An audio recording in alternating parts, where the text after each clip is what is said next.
Good evening. আজকে আমরা নিফটিতে যেটা দেখলাম, প্রথমের দিকে ইনক্রিজ করলো এবং ওপরের লেভেলটাতে একটা সেলিং প্রেসার চলে আসলো।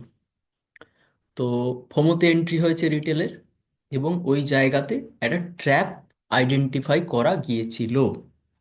যদি লেভেলটা দেখেন, সেটা হচ্ছে 23,930। ওকে, এই লেভেলের আশপাশে একটা সেলিং প্রেসার আসা উচিত ছিল, যেটা আমি হোয়াটসঅ্যাপ কমিউনিটিতে আপডেটটা দিয়ে দিয়েছিলাম। তো এই লেভেলটাতে দরকার ছিল কিছু কনফার্মেশনের। মানে এখানে আমি যদি কোনো ক্যান্ডেল স্টিক, কোনো প্যাটার্ন যেটা আমাকে কনফার্ম করছে যে এখান থেকে সেলিং প্রেসার আসবে, ওটা যদি পেয়ে যাই, তাহলে ওখানে একটা ডাউন সাইডের এক্সপেকটেশন আমি রাখতে পারি। কারণ লেভেল আইডেন্টিফাই আমার আগেই হয়ে গিয়েছে বড় টাইম ফ্রেম দেখে। তো সেই জায়গা থেকে ওটা আমি পেয়ে গিয়েছি। এবার আমার শুধুমাত্র কনফার্মেশনটুকু হলেই আমি ওখানে ডাউন সাইডের প্ল্যানিং করতে পারি। সেটা কল শর্ট করে হতে পারে, সেখানে পুট বাইং এর কনসেপ্ট অ্যাপ্লাই হতে পারে। যে যেভাবে করতে চাইছেন বা যারা ইকুইটি ইন্ট্রাডে করেন, তাদের ক্ষেত্রেও বিভিন্ন স্টকে ওই অপরচুনিটিগুলো থাকে। তো এইবার দেখুন, যখন মার্কেট এই ধরনের মুভমেন্টে গেল, ওপরের লেভেলে গিয়ে এই লেভেলটাতে গিয়ে আমরা রিজেকশন পেলাম। একদম পারফেক্টলি এই জোনটা যেটা আমার মার্ক করা ছিল।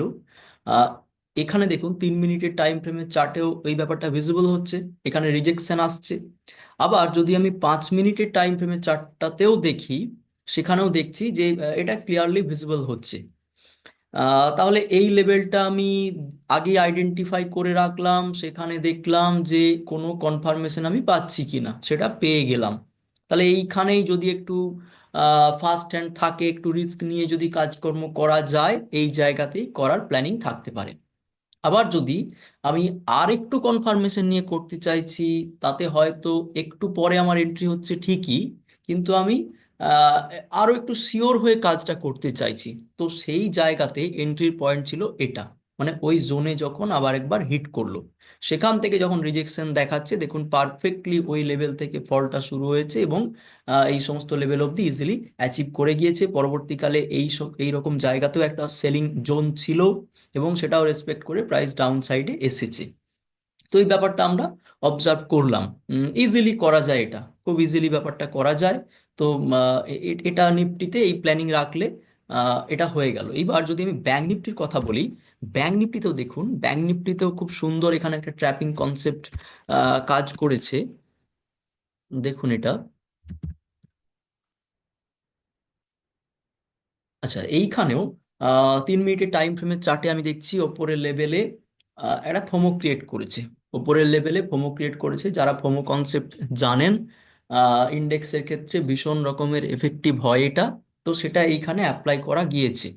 তো এখান থেকে সেলিং প্রেসারটা এসেছে। এটা ওই আগের মতোই দেখুন, আবার যখন ওই লেভেলেও এন্ট্রি নিয়েছে একবার, এইরকম লেভেলে একবার যখন রিচ করেছে, সেখান থেকে অ্যাকচুয়াল সেলিং প্রেসারটা শুরু হয়েছে। এটা হয়, এটা ম্যাক্সিমাম চার্টেই আপনি অবজার্ভ করতে পারবেন। যারা ফোমো কনসেপ্টটাকে ঠিকঠাকভাবে স্টাডি করেন, তারা এটা করে নিতে পারবেন, ইজিলি এটাকে ডিল করা যায়। 5 মিনিটের চার্টে যদি আমি দেখি, 5 মিনিটের চার্টে 5 এসপি ছিল। তো 5 এসপি যেটা কনফার্ম করেছে, ওপরের লেভেলে কোনো রিজেকশনের জায়গা থাকলে 5 এসপি থেকে সুন্দর একটা ফল এক্সপেক্ট করা যায়। তো সেটা এখানে হয়েছে। তো এখানে এই প্রেসারটা হয়েছে। তো এইভাবে যদি কোনো একটা লেভেল ঠিকঠাকভাবে আইডেন্টিফাই করা যায়, দেখুন এখানে লেভেল আইডেন্টিফিকেশনটা প্রথমে ভাইটাল হয়ে যায়। যদি ঠিকঠাক লেভেল আইডেন্টিফাই করে নেওয়া যায় এবং সেই জায়গাতে কোনো প্যাটার্ন, কোনো ক্যান্ডেলস্টিক বা কোনো ফর্মুলা, আমি স্পেশালি ফর্মুলাগুলোর ওপর জোর দিই, কারণ প্যাটার্ন ক্যান্ডেলস্টিক তো অনেকেই দেখছে। কিন্তু এই ফর্মুলাগুলো যদি ঠিকঠাকভাবে অ্যাপ্লাই করে নিতে পারি আমরা অবজারভেশন থেকে, প্রত্যেকটা চার্ট দেখতে দেখতে এই অবজারভেশনগুলো চলে আসবে। তো সেটা থেকে যদি আমরা এটা অ্যাপ্লাই করতে পারি, তাহলে সেই জায়গা থেকে খুব সুন্দর রকমের একটা মুভমেন্ট এক্সপেক্ট করা যায়। আপনি যদি অপশন সেল করে কাজ করতে চান, হেজ করে করতে চান, সেটাও করতে পারেন। বা আপনি যদি কল বাইং বা পুট বাইং এর দিকে যেতে চান, সেটাও করতে পারেন। ইজিলি এগুলোকে ডিল করা যায়।